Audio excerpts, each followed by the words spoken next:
Kerala PSC 2024 നടത്തിയ degree level preliminary എക്സാമിൻ്റെ 11 മുതൽ 20 വരെയുള്ള ക്വസ്റ്റ്യൻസും അതിൻ്റെ ആൻസേഴ്സുമാണ് ഇവിടെ നമ്മൾ ഡിസ്കസ് ചെയ്യുന്നത്. അപ്പോൾ ചോദ്യങ്ങളിലേക്ക് പോവാം. 11ാമത്തെ ചോദ്യം, match list 1 with list 2 and select the correct answers. അപ്പോൾ ഇത് അന്തരീക്ഷത്തിലെ ലെയേഴ്സാണ് തരുന്നത്, ലെയേഴ്സ് ഓഫ് അറ്റ്മോസ്ഫിയേഴ്സ് ആൻഡ് ക്യാരക്ടറിസ്റ്റിക്സ്. അപ്പം ഇതെന്തൊക്കെയായിട്ട് മാച്ച് ആവും എന്നാണ് നമ്മളോട് ചോദിച്ചിരിക്കുന്നത്. അപ്പോൾ ആൻസർ സ്ട്രാറ്റോസ്ഫിയർ എന്തുമായിട്ട് മാച്ച് ആവുന്നു? സ്ട്രാറ്റോസ്ഫിയർ എന്ന് പറയുന്നത് ഓസോണുമായിട്ടാണ് മാച്ച് ആവുന്നത്. Stratosphere, ozone. അടുത്തത് എക്സോസ്ഫിയർ. എക്സോസ്ഫിയർ എന്ന് പറയുന്നത്, എക്സോസ്ഫിയറിൽ എന്താ ഉള്ളത്? ലൈറ്റ് ഗ്യാസസ് ആണുള്ളത്. ലൈറ്റ് ഗ്യാസസ് ആണ് എക്സോസ്ഫിയറിൽ വരുന്നത്. ഓക്കെ. അടുത്ത ട്രോപ്പോസ്ഫിയറിൽ എന്ന് പറയുമ്പം ട്രോപ്പോസ്ഫിയറിൽ ടെമ്പറേച്ചർ ഡിക്രീസ് ചെയ്യുന്നുണ്ട്. അയണോസ്ഫിയർ ആകുമ്പോഴത്തേക്കും ഹാസ് ഓറോറാസ്. അയണോസ്ഫിയറിലാണ് ഓറോറാസ് കാണപ്പെടുന്നത്. ഓക്കെ.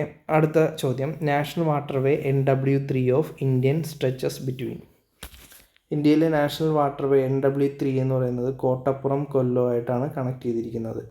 അതിൻ്റെ എക്സ്പ്ലനേഷൻ ഇതാണ്: NW3 national waterway 3 connect Kollam and Kottappuram in Kerala. അടുത്തത് മാച്ച് ലിസ്റ്റ് 1 വിത്ത് ലിസ്റ്റ് 2. സാറ്റലൈറ്റും കൺട്രിയുമായിട്ട് മാച്ച് ചെയ്യാനുള്ളതാണ്.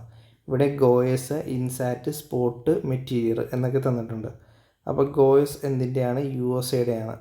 ഗോയസ് എന്ന് പറയുന്നത് USA ആയിട്ടാണ് മാച്ച് ആവുന്നത്.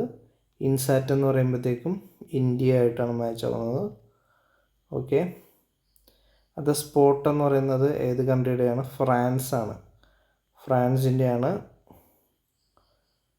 മെറ്റീരിയൽ എന്ന് പറയുമ്പോഴത്തേക്കും റഷ്യയുടെയാണ്.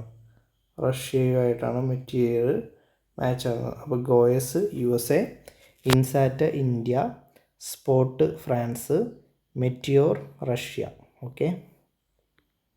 അടുത്ത ചോദ്യം, consider the following statement and select the correct answer. Babur, pebble zone, bunker, newer alluvium, Khader, older alluvium and ടെറായിസ് dam zone. അപ്പോൾ മാച്ചായി വരുന്നത് 1, 2, 3, 4 ആണ്. ഇതെല്ലാം കറക്റ്റായിട്ടാണ് മാച്ചായിട്ട് ഇരിക്കുന്നത്. ബാബർ എന്ന് പറയുന്നത് പെബിൾ സോൺ ആണ്. ബങ്കർ എന്ന് പറയുന്നത് ന്യൂവർ അലൂമിനിയം ആണ്. ഖാദർ എന്ന് പറയുന്നത്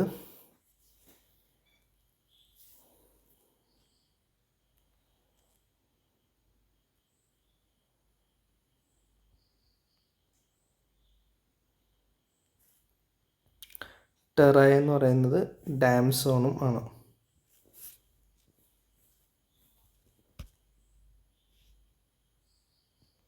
അടുത്തത്,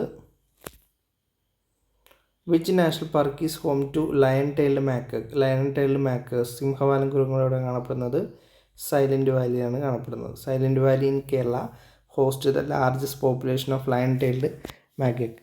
what was the main theme of India 12th 5-year plan. 2012 മുതൽ 2017 വരെയാണ് 12th 5-year പ്ലാൻ ഉണ്ടായിരുന്നത്. അതിൻ്റെ തീം എന്ന് പറയുന്നത് faster, more inclusive and sustainable growth ആണ്.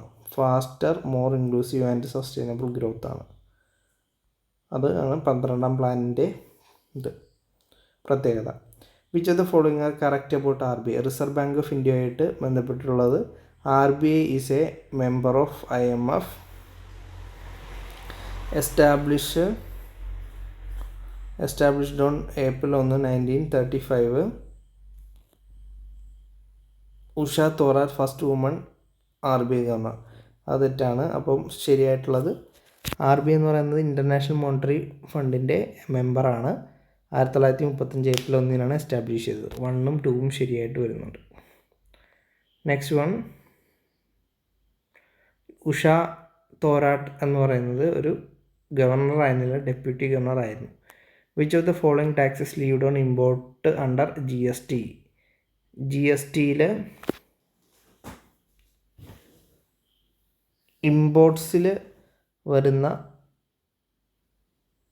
GST എന്ന് പറയുന്നത് IGST ആണ്. IGST ആണ് ഇമ്പോർട്ട്സിൽ വരുന്ന GST എന്ന് പറയുന്നത്. ഇമ്പോർട്ടഡ് ഗുഡ്സിന് വരുന്ന GST ആണ് IGST. Integrated GST is levied on inter state and import transactions. അടുത്ത 19ാമത്തെ ചോദ്യം, effective revenue deficit ERD is equal to. Effective revenue deficit അഥവാ ERD എന്ന് പറഞ്ഞാൽ എന്താണ്? Revenue deficit minus grant in aid for creation of capital asset. അതാണ് ERD എന്ന് പറയുന്നത്. എഫക്റ്റീവ് റവന്യൂ ഡെഫിസിറ്റ് ERD എന്താണെന്നാണ് നമ്മൾ ചോദിച്ചിരിക്കുന്നത്.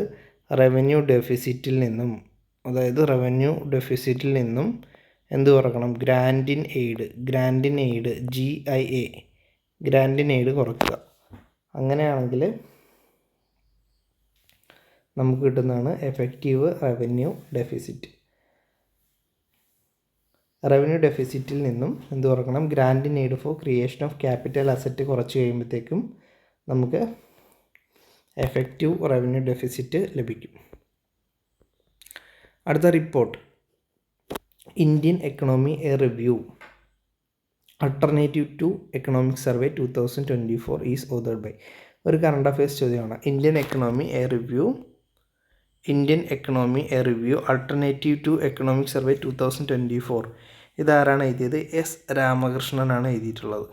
രാമകൃഷ്ണനാണ് ഇത് എഴുതിയിട്ടുള്ളത്. അടുത്ത ചോദ്യം, as per the recent letter S Ramakrishnan author the alternative report.